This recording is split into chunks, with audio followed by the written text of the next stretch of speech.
and welcome to episode 137 of the This Old Knit podcast. I am your host, Nina, otherwise known as Ine, on Ravelry, Instagram, Pinterest, and Goodreads. And you can find show notes for this episode and all previous episodes in the correspondingly numbered Ravelry thread, as well as in the down box below. I do need to go back one episode and put show notes. The last episode I recorded, to be honest, I had to re-record it because I lost all of the audio from the first recording, and it was an hour long and it ended up being about 20 minutes long. So by the time I finished re-recording and editing, I just didn't feel like doing show notes, and I don't think that I even talked about everything that I talked about in the first time that I recorded it. So anyway, that is my intention, to have it on the YouTube thread, because then I can just copy those and put them into Ravelry as well. But that didn't happen last time, so my apologies. It's been about 2 weeks, so I think I'm actually on time here. It is Sunday, March 7th, I think. But my children are home.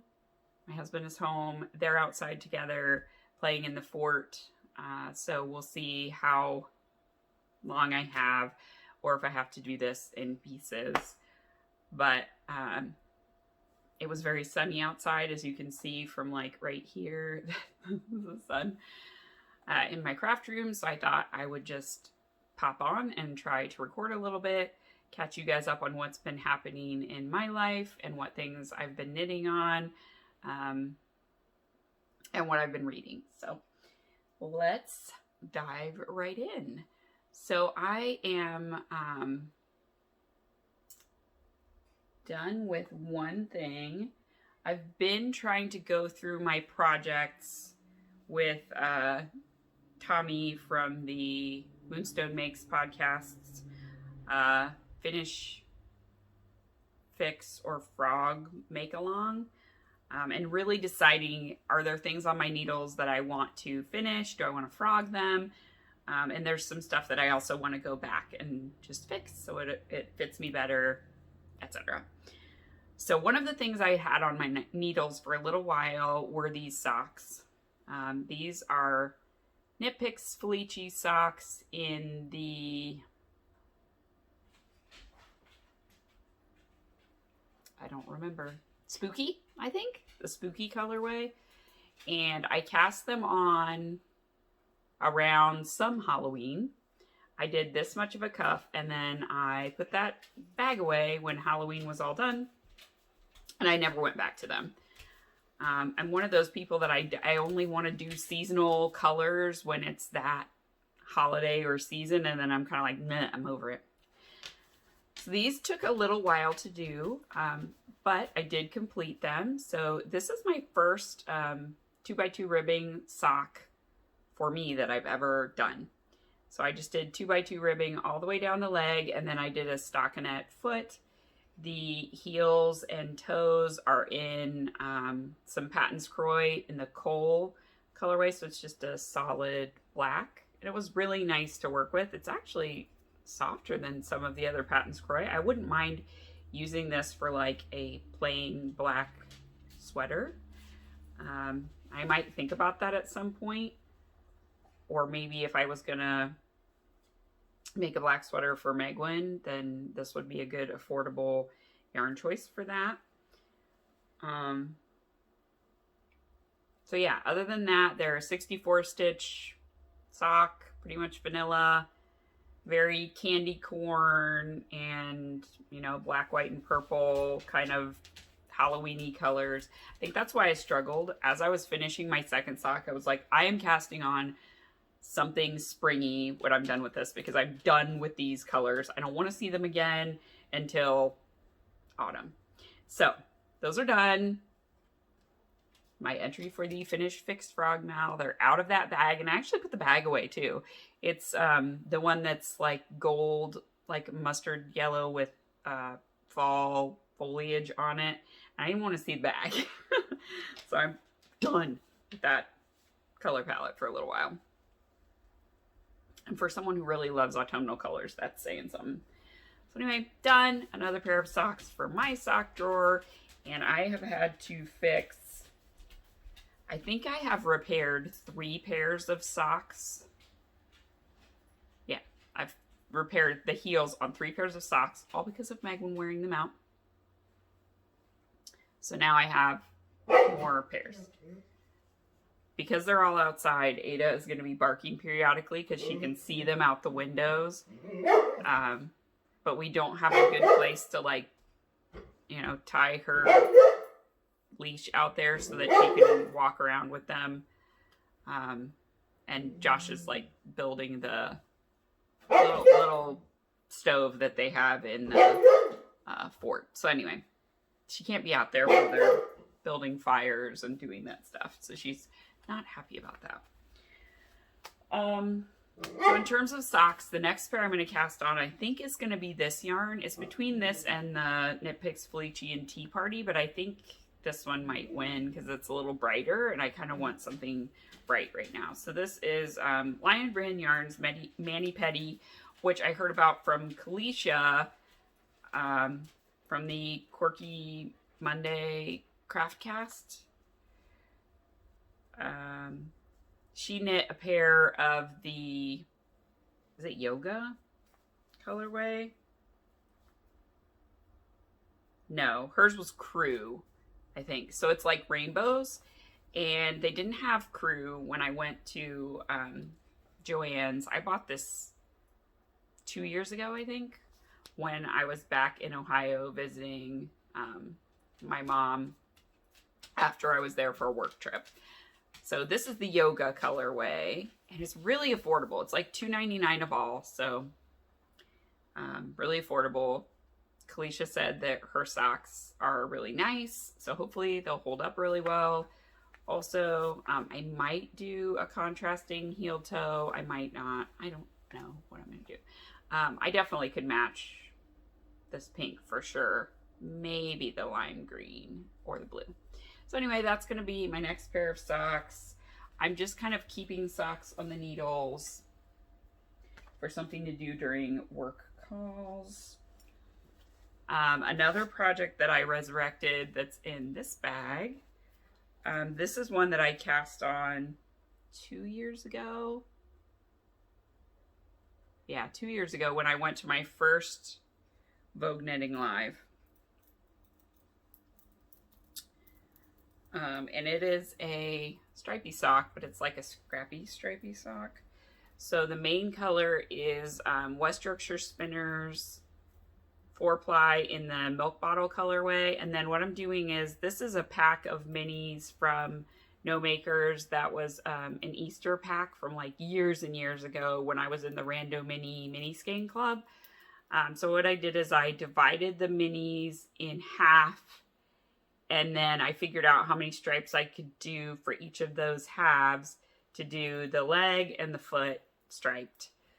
So I can do 4 rows of each of the stripes, and then I'm doing a bigger section of solid for each. So there is this multicolored, you know, all the Easter colors. Then there's pink, blue, yellow. There's a lavender. And then there's this one, which was Bad Bunny. So there'll be 2 more stripes on the leg, and then I'll do the heel, and then I'll do the same thing on the foot, and obviously repeat on the other sock. So I was most of the way through the leg. So I'm like, okay, I'll start working on those because they are also very bright, kind of the same color palette as this one, funnily enough. And they'll be nice to have for springtime. And I also had this tea bag stitch marker on there from forever ago, which I thought I had lost, but I didn't. It was just on a whip that was hanging out in a project bag from forever ago. Tommy also extended the cowl. So I might be able to get these done before the cowl is over. I'm sort of not feeling it on the socks though. I'm not really into knitting socks anymore. That was all I knit for a long time. It's just kind of not my thing anymore.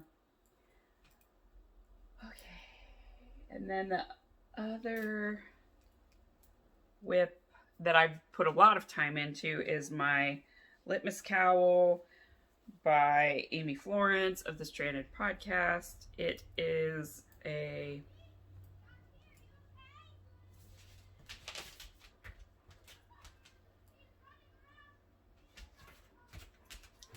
free pattern on Ravelry.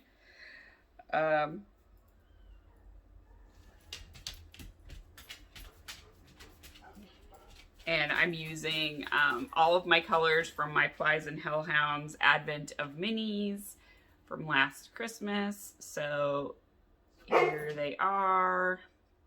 I think I was up to here when I showed it last time on the podcast. So I've since done, no, I think I had this one done because I said that I would love to have a couple skeins of this, and then I was going to stripe them with the yarn from this for a very subtle striping palette. I think that's going to be really pretty. Anyway, this is the Tanya that I'm frogging, but I'm a pain in the butt, so I couldn't be bothered. I've had a very stressful work week, or 2 or 3. So since that, I've done this one, this one, this one. I'm going to definitely get a sweater quantity of this one, this one, this one, this one, that, that, that, and that. So I am almost done with this. I have left 4 minis to do. I did wind a second ball. Oh my god. You know, they're over here, babies. I wound up...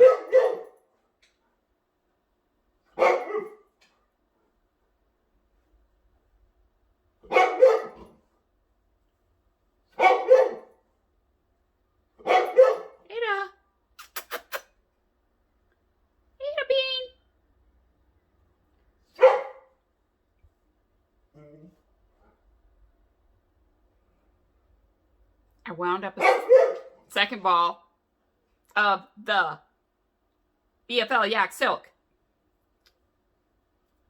that's undyed. So I'm working my way through that. 4 minis? 4 minis.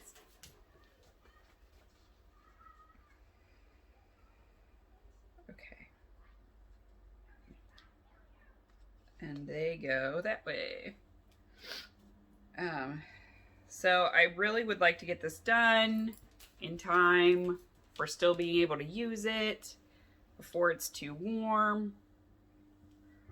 But if we looked at it right now, that's kind of where we're at. It's pretty good. And it'll get a little bigger because obviously I have 8 more stripes to do. So I might even be able to do 3 rounds. I don't know. But anyway, it's really nice and cozy and yummy. And I liked it. So that is my Litmus cowl.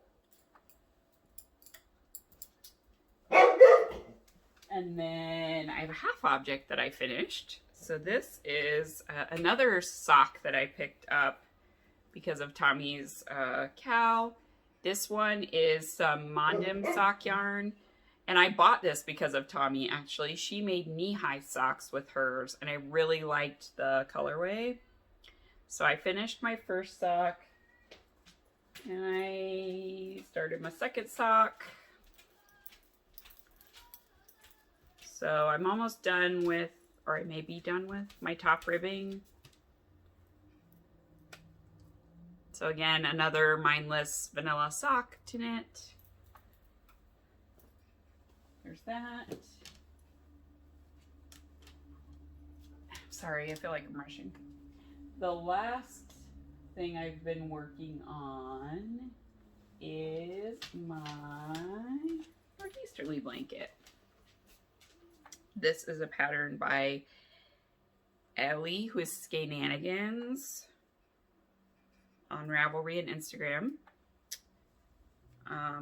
It is a chevron blanket. I'm doing mine in a rainbow palette. So basically I just organize my minis by color family. I started with blue. I don't know why. Don't ask me. There's green, yellow, orange, red, pink. I know pink is not a color of light. Don't at me, science community. I'll leave a link to the minute physics that explains what I'm talking about. And then this one is just like white based speckly 4-striped yarns before I start the purple again. So I've got some fun gingerbread house from Jinx Yarns. This one was a mini from a friend. I don't know what it was, but it's super, super speckly everywhere. This one is one that I got in a mini skein swap.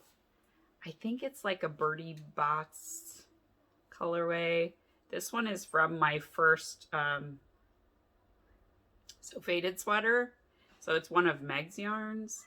And then this one is another swap yarn. I don't know what it is, but it feels like a natural wool, and it's kind of an oatmeal tweed yarn. I have quite a lot of it, so I'm actually gonna knit the whole mini into that,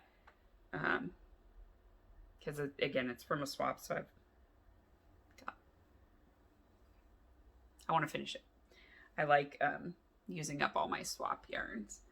So anyway, I really like how this is coming out with the fun color families. It gives it a little bit of cohesiveness, if you will. Even if I'm using a little bit wilder of yarns, I know that they're all the same kind of color family, and I'm going to keep them in the rainbow order. And I think once I've got a whole blanket of it, it's going to look a lot cooler to have those color families together. So anyway, that is that, my Northeasterly blanket. And this is kind of a, you know, picking up and knitting a little bit here and there. So that is all of my whips. In terms of purchases, I have not purchased any yarn, but I have purchased some patterns, which I didn't bring printouts of. Let me think, what did I purchase? Tin Can Knits had a buy one, get one 50% off, so I got their, it's the Colorwork one, Strange Brew? Yeah, Strange Brew and Road Trip. Those were two of the ebooks that I'd been looking at for quite a while. Then I bought Samantha Guerin's Emery sweater. It's a Colorwork pullover for children, and it's unisex, so I can make that for Joshua or for Megwin. And I bought one, I think it's called Tansy. I just bought it. It's called Tensia. And it's a new designer to me. So, oh boy, see, I was in it. I could have looked and I didn't. But I'll link to it. And her Colorwork sweater is really pretty. Have I bought anything else? I did buy a thrummed mitten pattern that was like for the whole family of sizes of thrummed mittens, but I don't think it's going to get cold enough now for me to use it. However, I think I'll start knitting those again like early autumn so that we all can have some thrummed mittens, because Megwin lost hers. Joshua felted one of his, and he'd grown out of them anyway from last year. Josh has a pair that I originally bought for me. Like, I bought them at a yarn festival, and honestly, they were kind of underpriced for being hand knit. I think they were like $20 a pair, which, you know, I'm like, that's not even probably covering your labor, but okay. So anyway, I got 4 pair for, you know, the whole family. But we're down to like 1. So I was like, all right, I need a good thrummed mitten pattern to go to if I need to knit them. Obviously, we live in a cold enough climate where we could use them. So I did purchase a, you know, one size, or all sizes in one pattern. God, I'm dropping things. So anyway, that's that. Yeah. I think that's all the knitting content I have. So, in terms of life stuff, I've been reading tons of books. Probably why I've only been knitting stockinette stuff, because I've been reading so many books. But, yeah, this is what I've read since last time I podcast. So obviously A Court of Silver Flames came out from Sarah J. Maas. I had pre-ordered it from Books A Million. My Books A Million order went rogue in the mail. So I ordered it on the Barnes & Noble website. They both had an exclusive chapter from different characters' point of view. Having read both, I would suggest the Books A Million one. So I went and got the Barnes & Noble one because I was concerned that if I didn't read it within like 2 to 3 weeks of it coming out, I would start seeing spoilers on a lot of the accounts that I follow. And anyway, so I got it. I read it. I'm pretty sure I was done with it. And then my Books A Million copy showed up, even though I had pre-ordered my Books A Million copy in December. I was able to just go pick it up from Barnes & Noble, so whatever. But it's fine. Since I've read both of the exclusive chapters, I'm going to keep both versions. And I can support both bookstores. That's fine with me. It is an amazing book. Absolutely everything that I was waiting for. Nesta's story is so good. So good. I have feelings. I have lots of feelings. But if you haven't read it, you should. And I don't want to put spoilers in here. But it's worth it. Worth the read. I reread all the way through before it came out. And I had just finished A Court of Frost and Starlight when I was able to go get my Barnes & Noble copy. Anyway, the extra chapter is from Azrael's point of view in the Books A Million version. Highly recommend. The other one is kind of a Rhysand Feyre scene. It's not even from their point of view because it isn't like first person, and a lot of the book is first person from Feyre's point of view. Not this book, but the previous books. So it isn't that kind of point of view. But anyway, amazing. Really good. I'm going to reread it. I think I'm going to start rereading it today because I can. And I have the next 2 days off because I'm really burnt out from work. So there you go.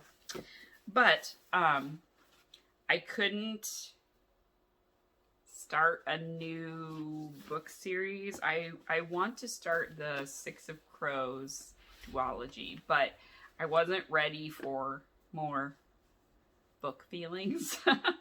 So I was like, well, I will read a fluff series to palate cleanse and give myself a moment with my feelings. So I did. So I read this series, The Selection, and then these two are kind of like a sequel series, a sequel duology, if you will. So it starts with The Selection, then The Elite, then The One. So this is all America Singers story. And then these two, The Crown and The Heir, are Eadlin's stories. There's one in between that's called Happily Ever After. That's kind of like some stuff that happens. I may pick that one up because it's not very expensive. It's kind of like a novella. And I do enjoy novellas to see what's going on with the characters. So I need to see if Books A Million Books A Million stocks that, since there's all the stuff going on with Amazon and unions, and you know, I come from a union family, so if I can, I don't like to cross picket lines, even if they're virtual ones. So anyway, I recommend this series. It is fun. It is light.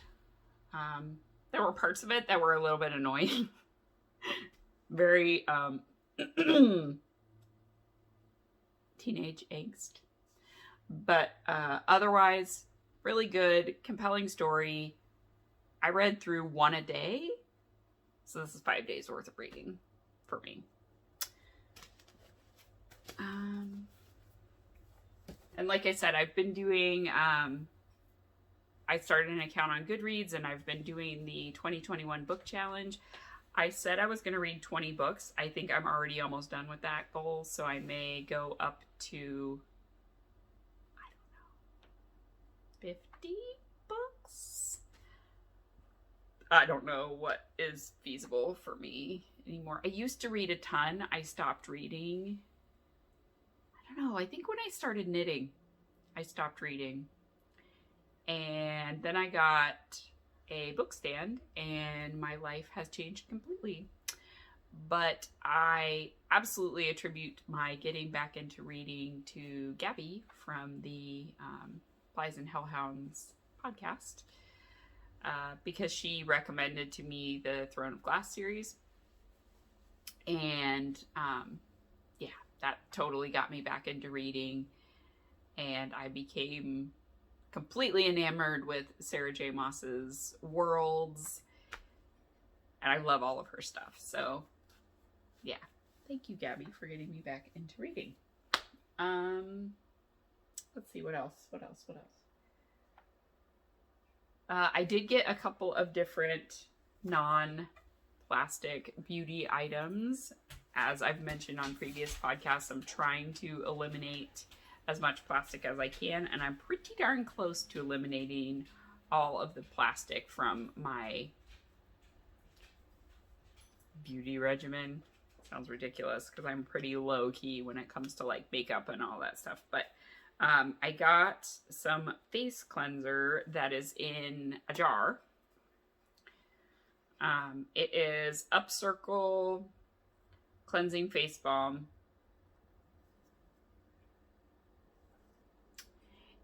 And it smells like a citronella candle. So I said, I smell like bug spray, but it really works. So I think it's the sea buckthorn that makes it smell that way, but it smells a lot like citronella.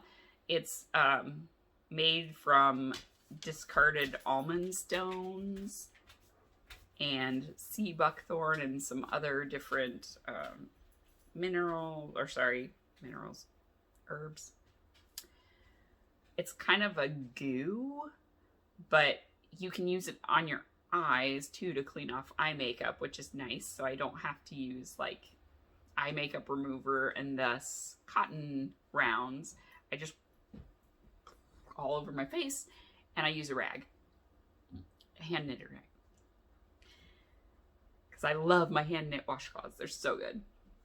So anyway, metal lid, glass jar. It looks like that. You use like a coin size amount So for those in the US, I use a nickel size amount, or like a peso coin. I couldn't compare in other countries, but those are the two countries I've lived in. So that's that. Thumbs up. I really like it. Would recommend. The other thing I tried is, it's the one I was struggling with, was how to get plastic out of mascara, because mascara is one of the few things I wear. So I wear, I mix foundation with moisturizer, and I put that on. And then I have like a blush stick that I use from the Tarte Peach. It's like a cardboard tube, and you just push it up in the middle, so that has no plastic in it. And the Tarte Peach just released lash and brow tint. So that is what this is. So it's in a tin.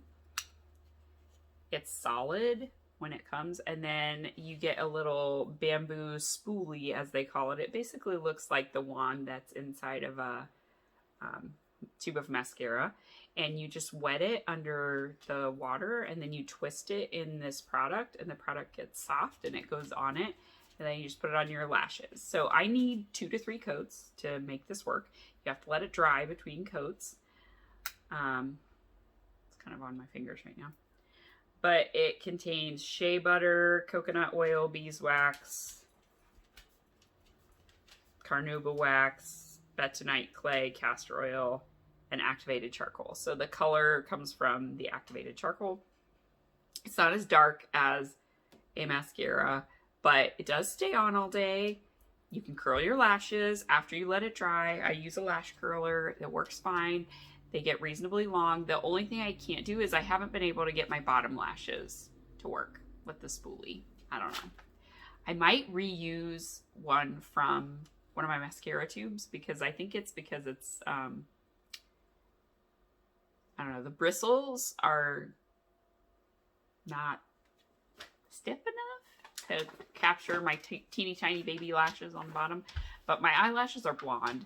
So if I don't use mascara, it looks like I don't have any. So I'll come closer so you can see. But you can see that I do have visible eyelashes right now. So it works. So I'm really happy with it. And it comes in this cute little tin, like I said. So obviously that's recyclable, or you could use it for other stuff. I think this would make a great stitch marker tin.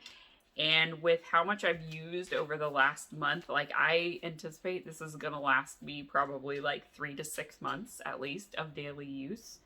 Because I've only just touched that much on the bottom, and I'm not even like halfway down in this product yet. So long-term use, I don't think I'll be going through a ton of them. I may buy a couple though, just because when there's like new products like this, I'm always worried they're going to discontinue them, and then I'll have fallen in love with something and then it goes away. It was very reasonable though. I think it was like $14, and if you're getting like 3 to 6 months out of it, that was cheaper than the mascara I was using before, because I was using Benefit. Yes, they're real mascara, and I think it was like $20 a tube. Now again, I don't buy that many in a year, but net savings, and I get a cute little tin. Did I just get that on me? Okay. Nope, I didn't. The other big news around here is that we had a huge windstorm about a week ago. I think it was a Monday night of last week. I was up reading because I couldn't sleep because I could hear the trees just like whipping around. So I was up reading the selection, or the elite, I don't remember which one. And I finally had gone to sleep at like 1 o'clock in the morning. And then at 3 o'clock in the morning, we heard this huge like crash. And then like branches scraping down the house right next to our window to our bedroom. And so like Josh and I got up, and I'm going like, go, go, go. And So he's running out to get the kids, and I'm grabbing my phone and getting out. And we took them down to the basement because I was like, okay, the storm is still going. We figured out that it was like the tree that was right behind our big shed that's detached from the house. If you watched any of my Vlogmases, you'll know what I'm talking about. It's where Josh has all of his woodworking stuff. We keep our riding mower in there, our snowblower, and other various garden tools. So the tree landed on that down to the retaining wall, and the retaining wall stopped it, and it scratched down and gouged open some of the siding on the side where our second car is parked. Luckily, because of the retaining wall, it didn't go all the way to the ground. It also just missed our car, because not both of our cars are not in a garage, just the smaller one, which is the one I drive. The bigger one wouldn't fit in our garage because we just have a little one-car garage. So thank goodness it missed the car. It decimated the shed. Like, it's completely destroyed. But we think because of the retaining wall catching the top of the tree that most of the contents are probably okay. We can't get in there safely right now to check. There's supposed to be tree people coming to remove it on Monday, I think. We've had 2 tree people flake on us. So yeah, we'll see on Monday if there's a lot of damage or a little bit of damage and how bad it is. But we have insurance, and we're happy that everybody is fine. Like, none of us got hurt, and that's the most important thing. And our house wasn't really damaged much at all. Just that piece, like where the siding is, gouged open, so that we're gonna get replaced as well, and a couple of shingles on the roof. So it could have been way worse. And yeah, but it was really scary. Yeah, and the other thing is we finally got the roof leak fixed. Again, if you watch my Vlogmas, you will know that we had rain happen, I think on Christmas Day. And that's when we figured out that the chimney repair that was done, like for the masonry and stuff, did not fix the leak, which we didn't think it had. And it's taken us this long to finally get it diagnosed and get the work scheduled, because once there was like snow and ice on the roof, they couldn't come and do anything. But the company that we got to do it was amazing. They did a great job. They've been very supportive and helpful. And they also fixed the leak in my craft room window, which I'm sitting next to right now.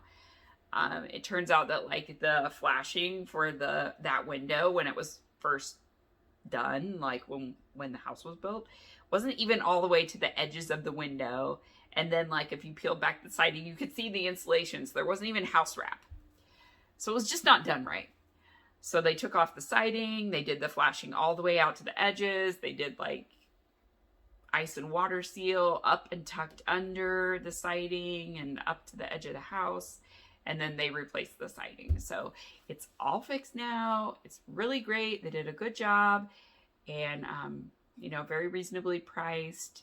So we're really happy that that is finally done, and we won't have any more leaking into the attic space next to Megwin's bedroom. And it would like leak down the wall in the bathroom on this floor, so like we could see the paint bubbling out if it was like really strong rain. So it's just a huge weight off to know that that's taken care of, because it's been like a year since we've known that that was a problem, and it's taken us this long to finally get it all fixed. So that is pretty much all the news that I have. I'm hoping that I'll get to have a couple of good crafty days tomorrow and the day after, because the kids will be in school, but I'll be able to be on vacation. So I want to sew a top out of the yellow fabric that I got myself for my birthday. I'm gonna go get it.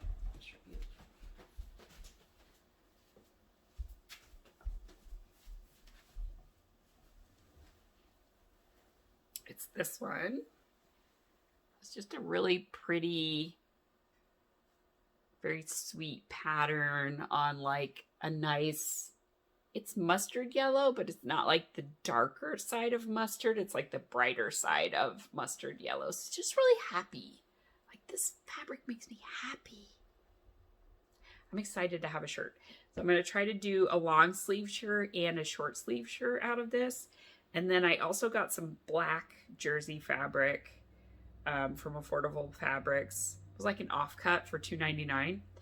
And I think I can get